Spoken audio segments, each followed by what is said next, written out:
Il y a dans votre mémoire des souvenirs très enfouis. Ça peut être des musiques, des films, mais surtout des dessins animés. Vous vous souvenez sûrement des Totally Spies, de Foot de rue ou même de La Famille Pirate. Mais il y en a encore plein d'autres qui n'attendent qu'une chose, être débloqués. Alors aujourd'hui, je vous propose de redécouvrir 5 dessins animés de votre enfance et leurs secrets.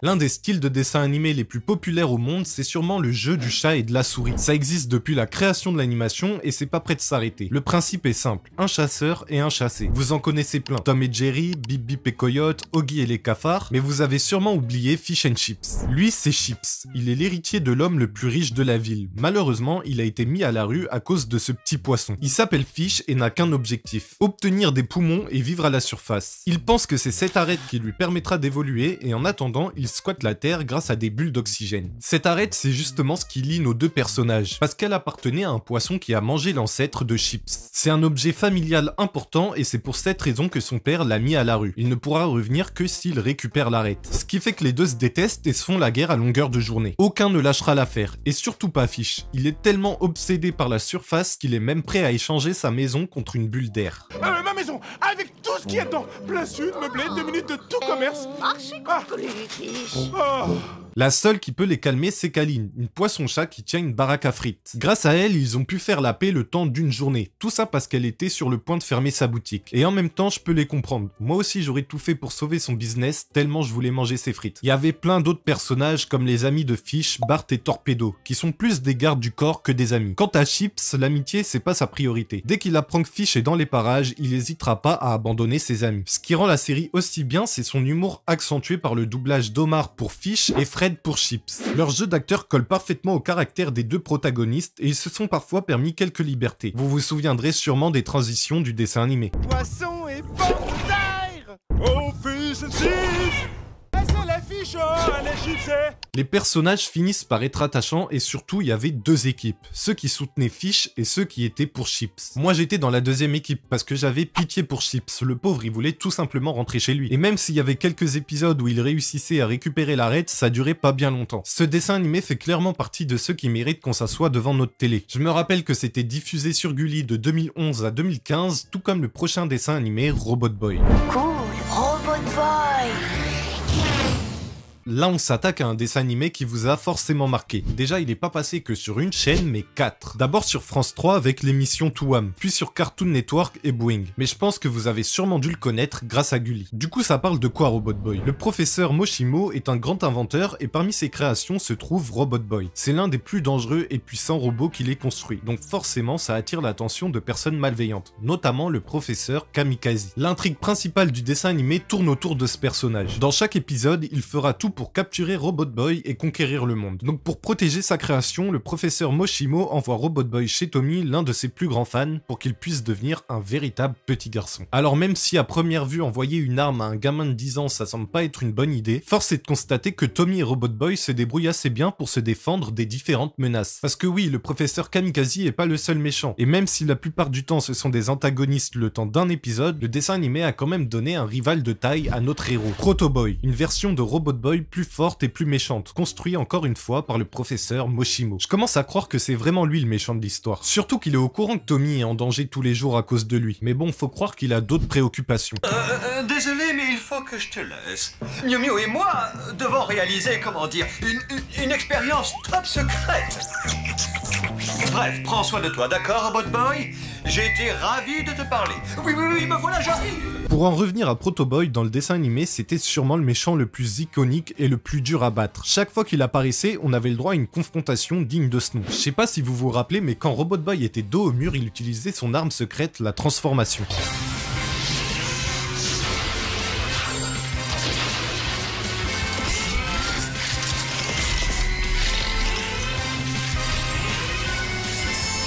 On était tous en extase devant et on savait que si on le voyait, l'ennemi n'avait aucune chance. Mais face à Proto Boy, c'était pas suffisant, car lui aussi avait cette botte secrète.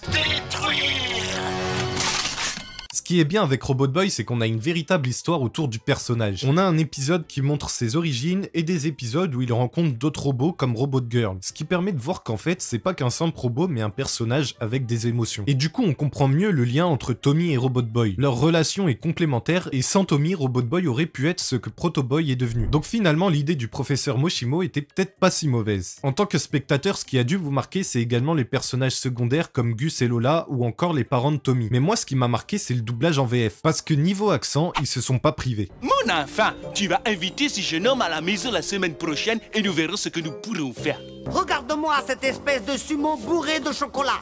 Ce qui est impressionnant avec Robot Boy, c'est à quel point son style s'aligne parfaitement avec la direction artistique de la première chaîne qui l'a diffusée, Cartoon Network. D'ailleurs, si vous ne le saviez pas, la série a été produite par un studio français autrefois connu sous le nom d'Alphanim, que vous connaissez aujourd'hui sous celui de Gaumont Animation. Et oui, c'est le même studio à l'origine de Galactic Football, Gawain et du prochain dessin animé dont on va parler, Mon pote le fantôme.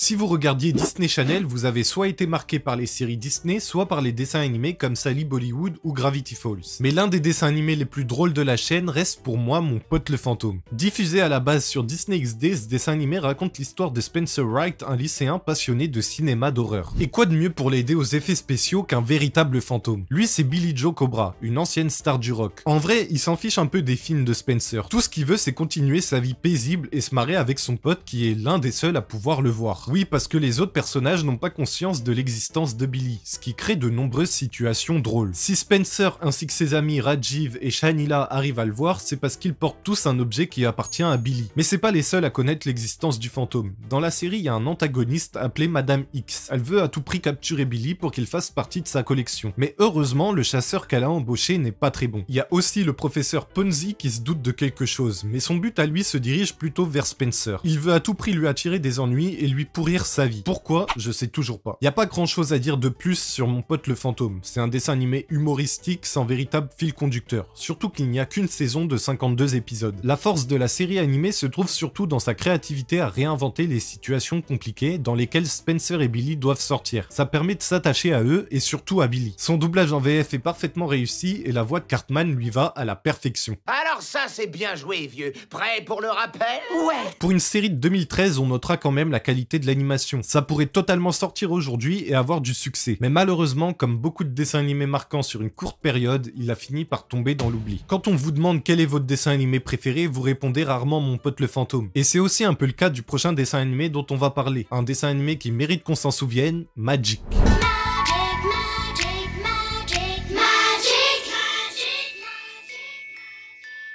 Est-ce que vous connaissez le point commun entre Oggy et les cafards, Zig et Charcot et Magic? Exactement, le studio Xylam.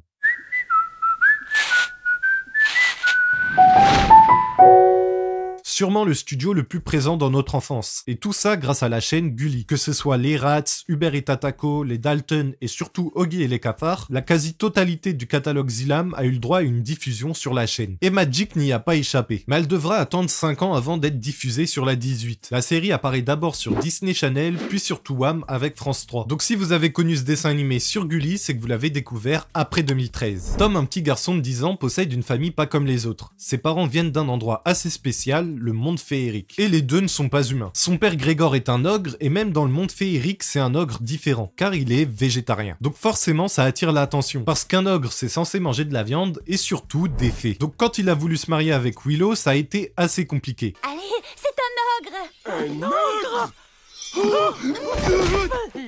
Vous l'aurez compris, la mère de Tom est une fée, ce qui fait de lui et sa sœur Cindy des demi-ogres et fées. Willow, elle est plutôt du genre optimiste et heureuse, tout le contraire de sa sœur Ferocia qui vit avec eux. Elle est tellement cruelle qu'elle a été bannie du monde féerique et ne peut plus utiliser ses pouvoirs. Et c'est pas la seule qui squatte chez eux. Il y a aussi Monseigneur, le crapaud domestique de Tom, qui est en réalité un prince qui attend de retrouver forme humaine. Vous imaginez bien, avec une famille comme ça, il se passe beaucoup de choses au quotidien. Surtout qu'ils doivent à tout prix rester discrets sur leur vraie nature. Mais entre les tours de magie ratées, les visites surprises et la petite voisine qui les espionne, leur secret risque bien d'être révélé à tout moment. Tom et Cindy n'ont pas grandi dans le monde féerique, donc parfois les événements les dépassent. Ils sont plus humains qu'autre chose, surtout que le rêve de Tom c'est d'avoir une famille normale sans magie au quotidien. Mais quand c'est pour régler ses problèmes, il n'hésite pas à l'utiliser la magie. T'as la baguette? Shut up! T'es prêt? Il y a 2 saisons, la deuxième étant sortie en 2017 sur Canal J et Gulli. Comme pour Mon pote le fantôme, il n'y a pas vraiment d'histoire à suivre. Mais le dessin animé possède un véritable lore, que ce soit dans le monde féerique avec les relations entretenues entre les ogres et les fées, le passé de Ferocia et le quotidien de Tom et Cindy à l'école, il y a de quoi réaliser de nombreux épisodes sur des tonnes de thématiques différentes. Ce que vous n'avez pas dû oublier à propos de ce dessin animé, c'est son générique, un remix du titre Kind of Magic de Queen. It's a kind of magic.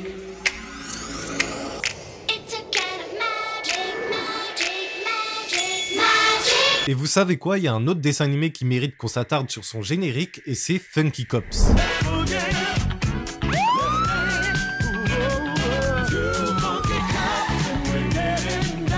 Dans les années 70 à San Francisco, le crime ne fait qu'augmenter et la police de la ville est qualifiée comme la pire du pays. Un seul moyen pour rétablir ça, engager les meilleurs agents. Enfin, meilleurs à San Francisco. Parce que Dick et Ace ne sont pas forcément les agents les plus efficaces. Et ça, le commissaire en a bien conscience. Et c'est pour cette raison qu'il fera plus confiance aux 2 agents qui se prennent pour le FBI. Avec eux, pas de rigolade, place au sérieux, alors qu'avec Dick et Ace, s'il y a moyen d'aller danser entre 2 missions, ils vont pas se gêner. Il leur arrive souvent d'être en désaccord, mais leur passion commune pour le disco leur permet d'être de très bons amis. Bien que le dessin animé se veut grand public, il n'est pas recommandé à des enfants. Il y a des intrigues plutôt sérieuses, comme des guerres de gangs avec la mafia chinoise de San Francisco. Beaucoup d'histoires d'amour et des thématiques pour adultes. Je ne sais pas comment te... Voilà, en fait, il y a quelqu'un d'autre. Je le savais. L'ambiance des années 70 s'est parfaitement respectée avec les musiques funk et disco. On a plein de références à cette époque avec la culture peace and love, la culture afro-américaine, les vêtements, les coiffures et bien évidemment le kung-fu. Le dessin animé rappelait forcément les séries et films policiers des années 70 et 80 comme Rush Hour, Bad Boys et Starkey et Hutch qu'on voit d'ailleurs dans un épisode. C'est pas le seul clin d'œil, on a aussi un groupe appelé les Ouija's qui est clairement une référence aux Bee Gees.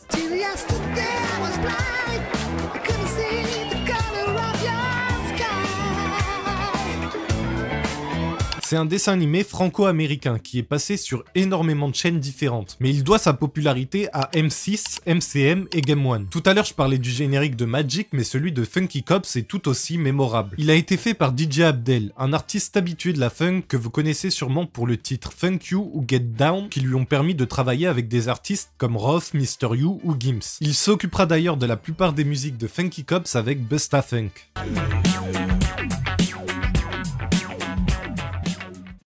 J'espère que revoir tout ça vous a permis de débloquer vos souvenirs. Il y a encore beaucoup à dire sur ces dessins animés, mais il y en a encore plein d'autres qui attendent qu'une chose, qu'on se souvienne d'eux. Donc abonnez-vous pour d'autres épisodes de vous en souvenez. N'hésitez pas à me laisser un petit commentaire, on pourra continuer de parler de dessins animés, et en attendant, je vous dis à la prochaine.